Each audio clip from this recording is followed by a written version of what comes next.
Не вмешивайтесь в семейную жизнь своих детей. Когда сын, допустим, женится или дочь выходит замуж, то начинается новая страница в их жизни.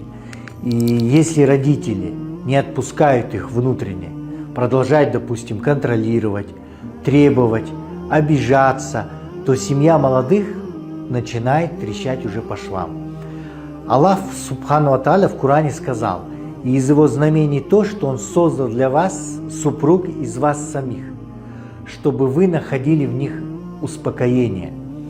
Посмотрите, Всевышний сказал для вас, не для родителей, не для соседей, не для родственников, а для вас. То есть их жизнь – это их испытания, их радости и печали. Родительская роль – не управлять, а молиться, поддерживать, советовать, когда просят.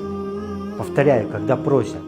Мудрость родителей проявляется не в том, чтобы решать за взрослых детей, а в том, чтобы позволить им самим научиться любить, ошибаться, прощать, строить. То есть это опыт. Не вмешивайтесь в семейную жизнь своих детей.